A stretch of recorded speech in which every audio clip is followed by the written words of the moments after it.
Welcome back to Real TV, and I'm Stephen King, the real Stephen King.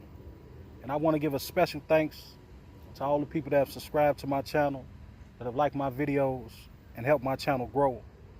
I can remember when I had 30 subscribers, and I couldn't wait to get to 50. Then from 50, I couldn't wait to get to 100. But now I'm at 541, so I want to thank you guys for tuning in, for liking my videos, for leaving comments, and continuing to help my channel grow. I know it's a lot going on in the world, and sometimes we get so much caught up in the bad that we don't see none of the good and the blessings that this life truly has to offer. But you guys have to keep on finding ways to be motivated. Keep on finding ways to see the beauty that this life has to offer, because you cannot allow yourself to get caught up in the madness. Because we're in a vicious world. And anything can happen from day to day. So you want to give thanks to your Creator each day that you're able to breathe and enjoy every blessing that this life has to offer. I have an interview with a guy I met yesterday that's homeless. And as beautiful as this place I exist in now is, there's a lot of despair that exists here also. You know, homelessness is a human rights violation in a world where the land is as vast as it is. The Creator has provided us with unlimited amount of resources to share as a human family. But the devil God, the devil mind, and the devil's soul is spirit has set a system in place that has corrupted the planet so much so that people make believe that it's their fault that they have no real place of substance to exist in. Who created the land? Who created this earth? Who can claim ownership over the gift of Mother Earth? Mental illness is real. Depression is real. Drug abuse is real. And alcohol abuse is real. There are many who claim to know God and believe in God. But what God? When we as a society tolerate this kind of abuse on a human family.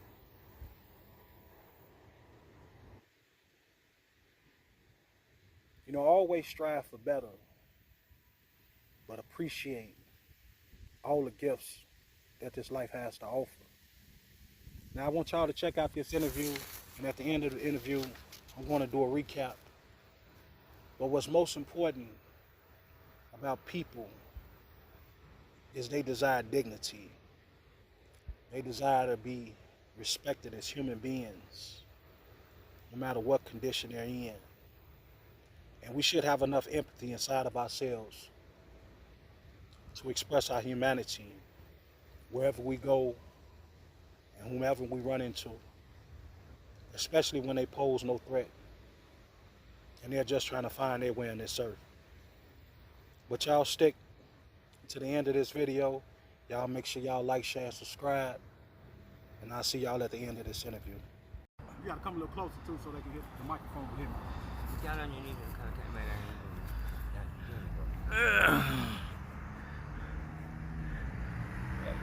I'm not getting your face, Stevie. You not? Y'all close. Okay, there you go, perfect. All Right, go ahead. It's recording. Welcome back to Real TV, and I'm Stephen King, the real Stephen King. I'm in Chicago right now. Just ran into a man named Russell. Introduce yourself, Russell. Hi, I'm from Seattle. Born in Muskogee, Oklahoma. Cherokee, Native American. Was adopted when I was 2 years old, and that's where I'm from. And I'm coming in from Seattle right You got some green. now. Don't worry about it. It was Stevie. Just keep going. All right. Okay, well, I want you to remember, you got on a spiritual journey. I want you to remember 4 names: Samantha, Nicole Robeson, Naya Arbiter, Douglas Robeson, Dorothy Johnson, and my dog Cora. all 5 of these people have died in the last 18 months. Okay, my wife died of COVID. She walked out the door and never saw her again until I got a call from my mom that I was in the hospital after spending a month at a hotel because I was, trying to accept the fact that she was dying, and they wouldn't let me see her. So that began my journey. I was walking down out of the hospital to go to the shelter, but I was suffering from years of paranoia, schizophrenic. I had like 8 or 9 different entities and people that were like trying to diagnose me. So anyway, long story short, then I went to Amity, which is where I grew up. I grew there since 1984. Before that, I lived in Synanon, who was run by Chuck Dieter, and he is quoted by YouTube as the toughest son of a bitch who ever ran a TC. His quote is, "If you fuck with us, we'll break your fucking kneecaps and you'll get fucking killed." Okay? And my dad was his doctor and head of his security. Her Majesty's Imperial Marines, and we were trained by all the different factions of military, including the Green Berets, who taught us how to repel, use weapons, hand-to-hand combat, how to kill a man. My dad got the idea that we should take out Palmer ants, and so Joe Musico and Lance Cannon, by my dad's order, cut the rattlesnake tail off and stuck it in his mailbox. Let me ask you this. But that was the beginning of the violence, okay? That's what ended Synanon. When my dad died, because when Sammy got killed on the railroad track, my dad had to go down there and pick her up in pieces, okay? He was the only one that could do it, okay? He did not tell me until like a month and a half later that I missed the ceremony. I didn't even know she was dead. By chance, I was going to see my dad because I had found out that Guy had passed, the director of Amity. So I came down there, I talked to my dad, quickly 4 months later, he passed. So then I took my dog, Cora. She was a service dog. I don't know her history, but her owner had to go to prison. He gave Cora to the shelter. I took her. It was holy hell. Everybody wanted to take her from me. We got charges for because she's an aggressive pit bull. Well, let me ask you this, Russell. So anyway, go ahead. My question is, she's dead. How long have you been homeless? I'm not homeless, Dick. Let me check this out. I'm not homeless. Okay? Don't see. That's why a lot of people, misconceive me. That's why I purposely pull people in, because they need to hear my story. Okay? I'm a storyteller. I've always been one. I've always known me as a storyteller. The one I was mostly important was when they killed Cora. Okay? They took her away from a library. It said sanctuary, coming here for shelter. The sign right there on the library. The security guard and both of the security guards said she couldn't come in. It was 108 degrees out there. Cora she was done. When they brought her there, she couldn't walk. I was picking her up, begging her, them to help me. They wouldn't touch her. Okay? Yeah, well, Russell. So I put her into I put her into that truck. That fucking truck, okay? I looked right in her fucking face and I said, Cora, I'll be right back. That was the last time. I'm going over there to her. For 2 days I looked for her, okay? I go down this path, and I hear these voices, Cora's dead. Don't go down this. I'll go around the corner, I'll go around the corner, and I find a rabbit, half skinned. When I went to the shelter, that's when I found out Cora was dead. The voices told me she was dead. I didn't want to go there, but I went there. When I went there was 2 little secretaries in their cute little uniforms, and they said, "Oh, we don't know who Cora is. Oh, we had to euthanize her." Russell, okay, go ahead. 10 minutes. Well, there you go. That's all I needed. So what I'm saying is, I wanted to really know, like, what led up to your life getting to this point. Was it the deaths? Was it depression? It's a combination of a lot of things. Yeah. Okay, basically, most of the people I talk to are like on a spiritual journey. We are on earth, and we are trying to get through what we were taught: church, Jesus Christ, God, the Creator, Mother Earth, things that are natural, the things around us. These are our environment. Be your brother's keeper. The sanctuary, circle. all the different companies that are controlling the people, the society, the corporations, Bill Gates, all the big shots that own all these. So what do you feel about the migrants, all the money Okay, and resources they've been giving to them? See, that has to be done because that's going to be the only ones that are going to do the work. Nobody else is going to do it. I'm saying, what do you feel about the government doing this for these people, and you're in your situation and the government is not providing for you? That's How why. do you feel That's about why. that? That's why I gave you that paper. 52 and 50 states.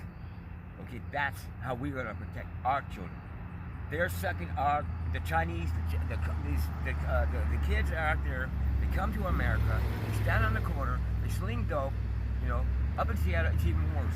Okay, you go up there, you want to get some shit, go up there. You'll see some horror. Okay, our children are literally getting raped. Literally, they're getting sodomized by these drugs that are pumped by Mexicans and everybody else. They're slinging it. It's a $2 hit. Okay, bro. I've had people die in my apartment. I have an apartment in Seattle. Okay, that Bill Gates gave me.